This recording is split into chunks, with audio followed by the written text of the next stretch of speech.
Let me tell you a fun fact. Within the last 2 centuries, more than 90% of the world's millionaires have been created by investing in real estate. But if done incorrectly, without the right knowledge, required skills, or partners, it can also create a ton of problems and a lot of sleepless nights. You feel like sometimes there are way too many gurus out there trying to sell you on a weekend course or just too much noise to cut right to the facts? Yup, we did too, and this is why we started this podcast. Our goal is to provide real estate investors, entrepreneurs, and enthusiasts with all of the most recent knowledge, secrets, tips, tricks, and tactics so that you can grow your own portfolios, increase your returns, net worth, and most importantly, create generational wealth for you and your loved ones. Remember, this is your real estate career. Information is your sword and shield, so eat hearty, prepare for battle, and grind your way to victory. My name is Tejas Gosai. I'm joined by my partner, Jeremy Moyer, and we welcome you to the Real Estate Investor MBA podcast.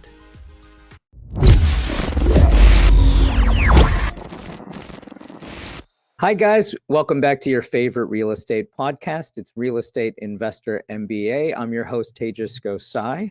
We'd like to start with a big thank you. Thank you to everyone who's made our show possible. We're on iTunes, Spotify, Stitcher, Google Play, iHeartRadio, all over social media. We love everybody who listens to our program and communicates with us through social media. A bunch of great questions, and we created a great roadmap with our program. There's over 50 interviews, all expert guests on these topics, and we'd love for you to check them out. Today's guest is Ryan Reichlyn. He's a seasoned real estate entrepreneur. He's the CEO of Shepherd Banks Investment and also investor relations with a company called the Boveda Group. Ryan is going to share his story of how he went from actively managing different asset classes like hotels and Airbnb short-term rentals, how he turned them into high-performing revenue generators for his ownership group, and how he has earned his stripes to allow him to passively invest in triple net assets and mobile home parks that provide some great tax benefits. With the Boveda Group, Ryan and his team offer individual investors an opportunity to acquire real estate assets in the sectors of mobile home communities, recreational vehicle resorts, and campgrounds. And this is all over the country. So on passive investing, why is it so great to reach that level? Well, Ryan went into triple net properties that house franchises like Popeyes, and he also invests in private equity funds like mine. Plug, for those of you who don't know, I've had some successes that I share on our podcast. The private equity fund is called Lehigh Valley Private Equity Fund, and these assets provide what I like to call mailbox money. So once a month you go to your mailbox, there's money in it. It's through real estate investing, and it can't be a better way to mitigate your risk for some great rewards. So triple net assets are structured in a way that the tenants, all of the expenses are put on the tenant for you to get direct bottom line profit. So the expenses that the tenants take on in triple net properties are the taxes, property taxes, all repairs, all maintenance, CapEx if required. And one of the reasons this is such a great asset for passive investors is it's like a bond. You're getting a 5-6% cap asset, could be as low as 4% for a Wawa or like a Satinder Bank. And, the owners rely on appreciation. They can make a long-term bet on a property like this and take a lower return to have less headache. So on the other side, my private equity fund, Lehigh Valley Private Equity Fund, is another source of income for Ryan now. With my team, I'm constantly hunting properties, finding the right deals to create a return. Our last quarterly distribution was an annualized 11.2% return. So I represent a lot of high net worth individuals like Ryan, and we find these properties specifically in this market that help us reach our 12 to 18% target return. So this podcast is dedicated to the listeners who are thinking about getting into real estate, and for listeners who are already actively managing and want to know how they can eventually get to that passive mailbox money. So cheers. Appreciate it. Check out the interview. Let us know online what you think. Take care. All right, Ryan, welcome to the show. Thank you for being here. Thanks for having me. Yeah, for sure. So I gave you a little bit of winded intro, and I'd love for you to share with the listeners, some of the big stuff that you've done, just, you know, to show people where you've come, what from and what you're doing. And then, just a little bit of your story so we can catch up. We got like 25 minutes, want to hit it hard. Yeah, sure. So started like most real estate investors, small, initial property was actually the office that I was operating out of for my main business that I'd done for the last few decades. And we've been renting forever, and the market was down in 2010, and it felt like a good time to own our own space and pay myself rent for that business. So that's how I began. I bought that office in Mount Pleasant, South Carolina, Charleston, where I started investing, where I used to live. And when I bought that unit, it came with one more unit, which we split up.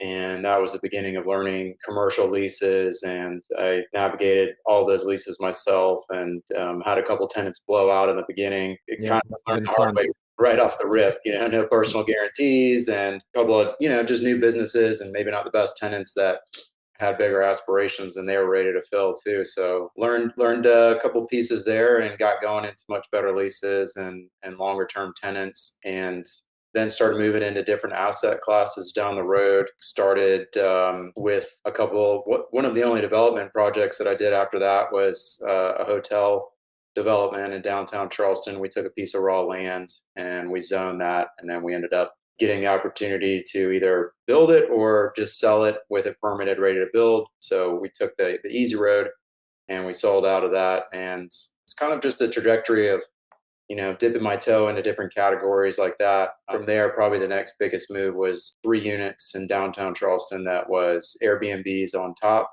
And then the bottom were 3 commercial units. So again, I really liked the idea of those. It was very early on in Airbnb, so it was a bit of a risk, but had a very good friend out of Charleston, Hayden Jennings of Hayden Jennings Properties. He had already was having massive success with a very small unit. Hmm. It was probably renting 4 to 5x of what the long-term rents would have been monthly. So piqued my attention pretty quickly. What year was that, or what? This was in 2016 when I bought those. Yep. Nice. So I had about 5, 6 years in on the other commercial spaces and a little bit of, activity with a couple other investments. And then those we went in pretty heavy on. And that was kind of a big undertaking because 3 of those units that, stay completely booked 2 to 3 turns a week. I had moved in 2013 out to Carlsbad, California, and was managing those remotely. So it was a pretty unique thing for me to be managing them from a distance. I tried actually some third party management companies initially, and the returns were horrendous. So Yeah.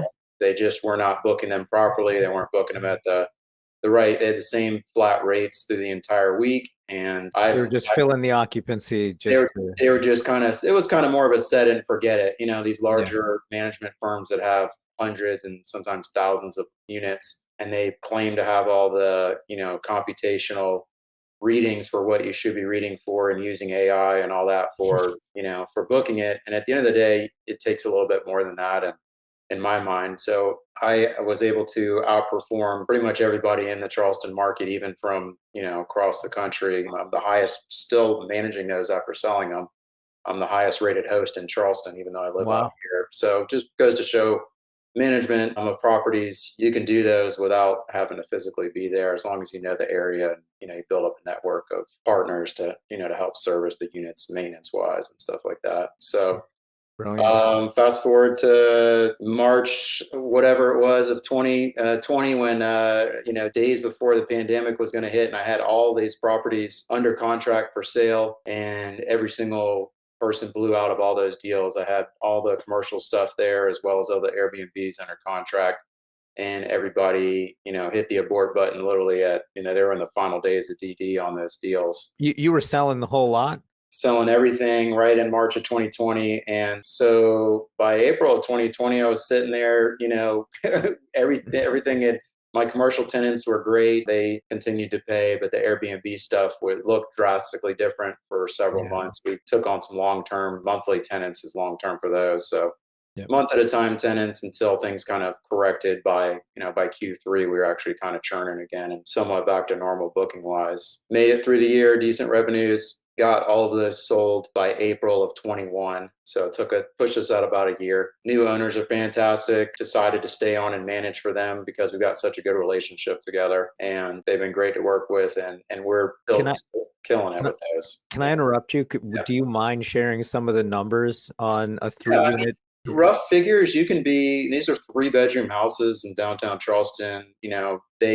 People earn anywhere from 90 to 120 grand roughly, for each of these houses. So if you've got something like what we have downstairs with the commercial units kind of covering the property taxes and the fixed expenses, then it's nice. Then all the upstairs is just pure cash flow. I do a little bit above that as well, those figures. So, and this year in particular, we're even, above that. It's record numbers. Will it sustain? My estimations, and I've told the owners as well. I said, don't expect these numbers next year. We'll do what we can, but I think there's a lot of burn off of stimulus money that's piled up for individuals, missed vacations, airline credits that people have to use. I booked a trip this morning for next week because we're just, we have backed up, points and all that stuff we just need to use this year, Yeah. So. Cool. Well, keep going. Bring us to date from post-COVID.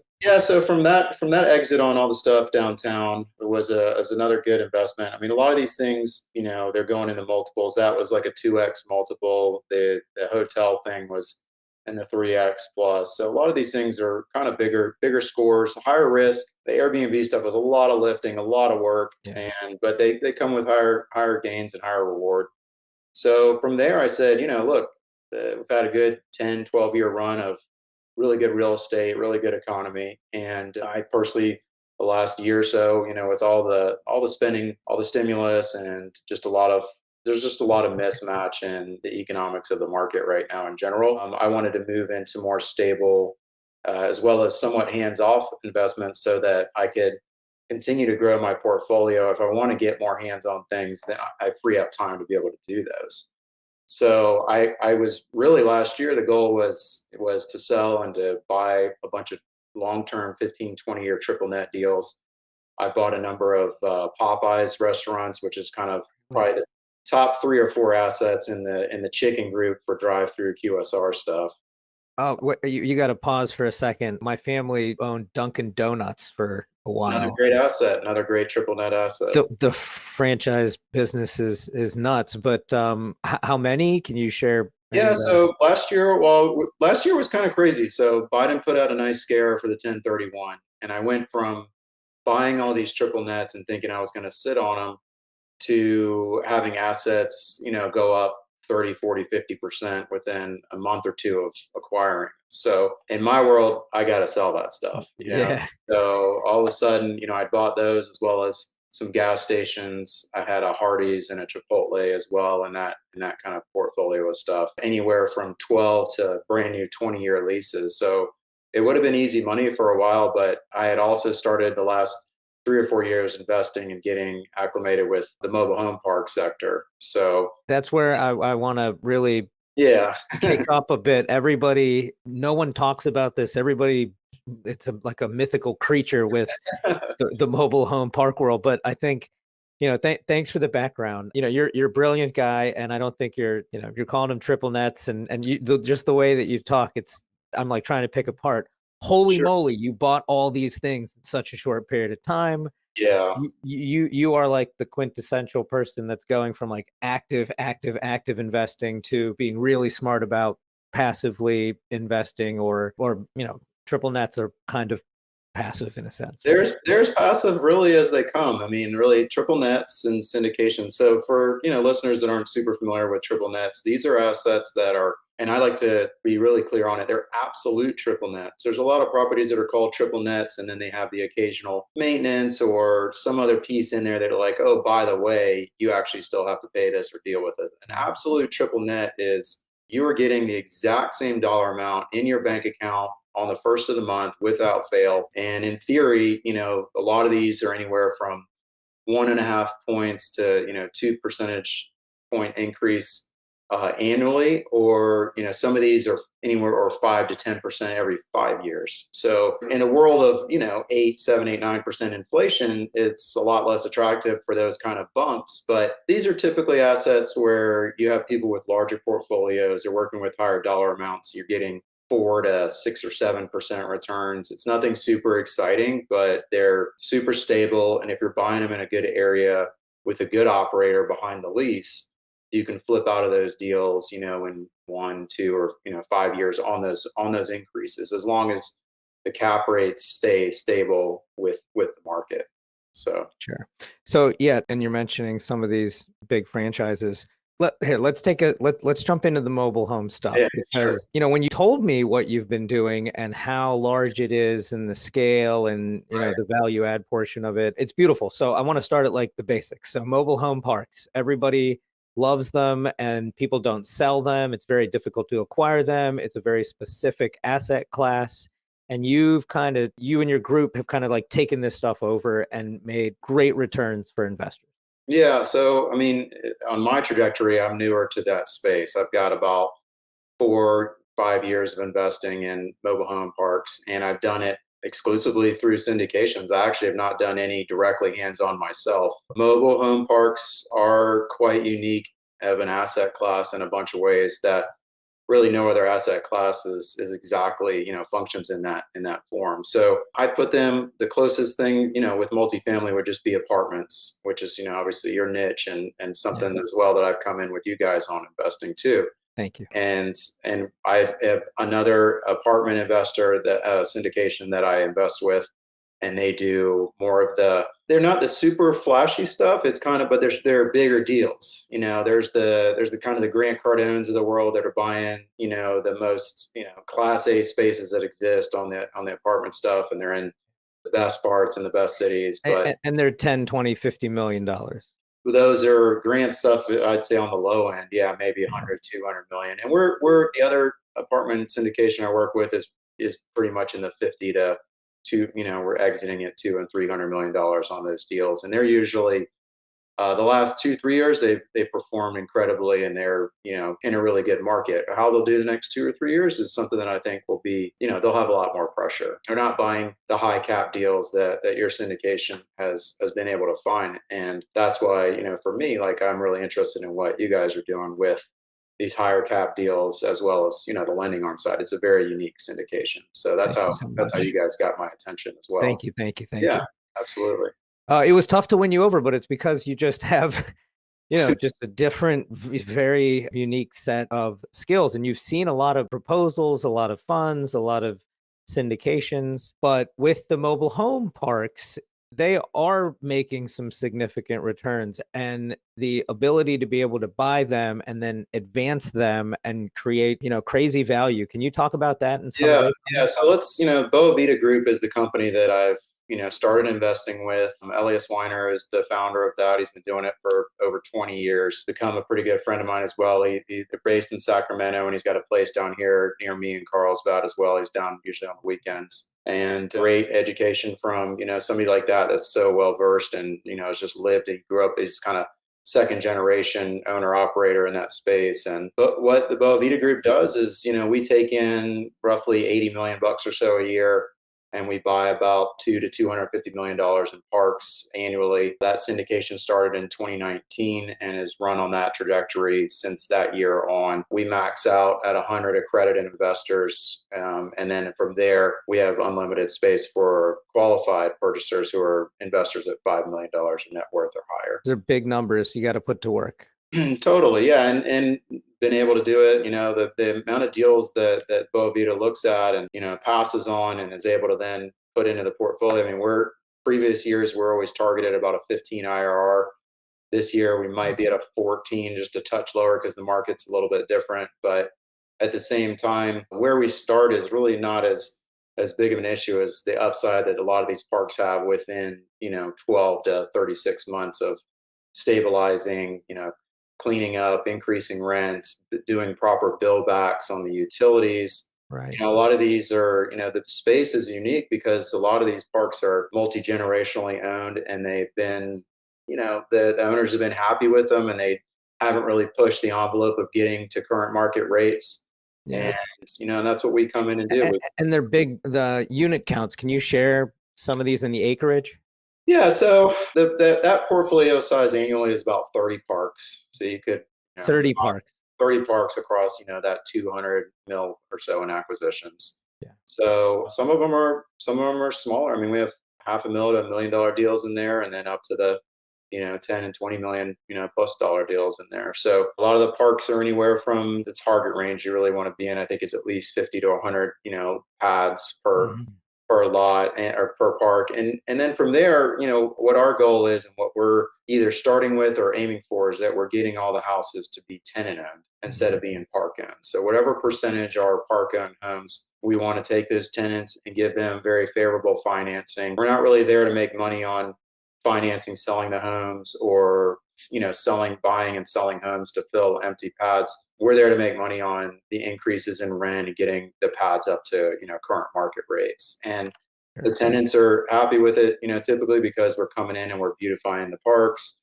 We may be adding amenities, we may be doing landscaping and street repairs that are 5 and 10 and 20 years behind. So within 12 months of us taking ownership, the rent will go up, but the value of the park and the property is going to go up drastically. We spend a lot of capex in the first year. The way to do it, getting big IRRs is tough, but it's doable. I think it's cool because in the beginning of your story, it's like if you kind of manage it and go do it the right way, you'll win, but you can't really expect someone else to go and do this kind of stuff. You were saying even just the acreage and then, making it a destination for RVs as well. And, some of those items. Could you share that? Yeah, I mean, some of these parks are, we've got one nearby me here in Borrego that has, a golf course, and, there's a lot of these places have pools and gyms and really great amenities. Not what people have typically thought of with mobile home parks. As well, at the basis of it, these are places where you can go and live, for 5 to $800 a month, where literally the cheapest house of like similar square footage or a touch bigger, it might be 2x that. Right. Or you might be in a townhouse sharing walls, or in an apartment sharing walls. Where in this scenario, you've got your own freestanding house there. You own it in its entirety. You can maintain it, take care of it, and so it's just really different from those other categories. And Yeah. and those. It's like well, I'm from the hotel industry, so I think of it like a hotel. You got to increase the occupancy. You'll take a lower daily rate to make sure that your hotel is filled. Yeah. But your thing is also making it a destination, and those parks and all the other items that make it an attraction for some of the folks to come back every year as they're traveling through the state. Yeah, the RV side is a smaller target and piece of it because we like the stability of the homes being on, the majority of these. And really the goal is, once they're tenant owned, it costs, $6,000 to $10,000 to move a mobile home out of a park. So if you had to spend, 10 to 25% of the value of your home to move, in a regular single family house, the odds of that are very slim. So we have extreme stability in these assets because, it is difficult to move out of them. Typically what would happen is somebody would just sell it to another owner if they wanted to Right. move somewhere else, and some of these are second homes for people that, that isn't a place where they just want to spend part of the year and they want a low cost spot to kind of post up in, and, low maintenance and all that. So that we see that a lot as well. Awesome. Thanks for sharing that. How about we got a few minutes? Would Mhm. love to pick your brain. You're very, every time I talk to you, I'm like, you just see things differently than I do. Can you talk about, everyone's afraid of what's going on. You've been through many cycles and you've kind of waited and bought things at the right time and price. Crystal ball, or even just, what do you tell people right now? Yeah, I think the market in general has been pretty predictable, or I've been, pretty bullish for the last 10 or 12 years. Under the last administration, there was great things put in place that helped out people in our industry. One in particular is, in the 2017 Tax and Jobs Act, you can accelerate depreciation on sub 20-year depreciable assets, which is another reason why I'm so bullish on mobile home parks. Mhm. So if there's any investors that are interested that already have portfolios of real estate, you can invest with us on this syndication, and we will generate about 120 to 130% in losses that you can use against that income on your real estate investments. So these days, I mean, to me, overall, it's not as much about trying to predict out like these big pops and trying to get. I've never really shot for the big pops and scores overall. I typically bought things that I just thought were really safe bets, and I like the cap rate, and I was getting nice arbitrage on the debt, and it all just added up to be a safe play. I'm a pretty conservative investor overall. I think a lot of people have gotten sick of the roller coaster ride in the market, and they're looking for other ways to make returns. People like yourself and Boa Vita, these syndications they have prefs in place. We're saying, hey, at the minimum, on your syndication, at the minimum, we're going to give you that 8% before anything else Yeah. happens, comes out of there. Exactly. Boa Vita is at 5%, except for we're generating losses that are, if you use this properly, you're going to offset all your federal liabilities, and you're really going to be basically at a minimum. It's big for people like in the real estate industry or folks that, 1099. Totally. It works for ordinary. You can use those losses as well against ordinary income if you're a real estate professional. And the only other place to really get losses like that previously that I've come across, which I didn't really get into, was conservation easements, which are getting some pushback because they kind of overappraised a lot of those properties to get 3 and 4x, against investment and losses, where we're doing this much more conservatively at slightly over 1-to-1 typically. And that's really the play to me is, if you're tired of trying to time the market and figure out, how to get that next big, ridiculous score, it may not, they may not be out there for a while. The market may be flat, and the market may just stay really flat and undulate. Maybe if we're lucky, that might be where it does for the next, set of this administration, or maybe the next, 4 to 10 years. Like that's a lot of the hearsay. So it is harder to predict in my mind what's going to happen. So that's why I'm looking for just safe, stable, consistent, and I know on the first of the month like the expected returns with these things and where they should be.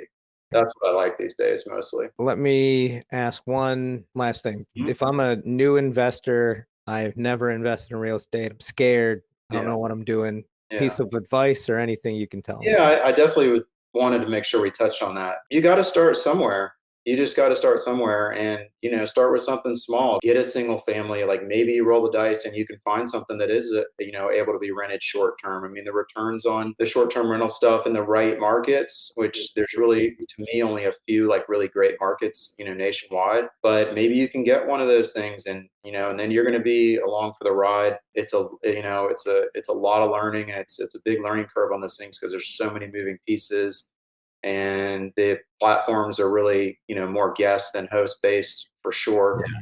So just start somewhere, and you won't typically be able to come into a lot of these syndications, unfortunately, because you have to be accredited, which is to me a shame, because you can open up a TD Ameritrade account today if you got 25K, and you can be a day trader and you can lose it all by tomorrow. Yeah. But you You can't have an invest economic in this. run. Yeah.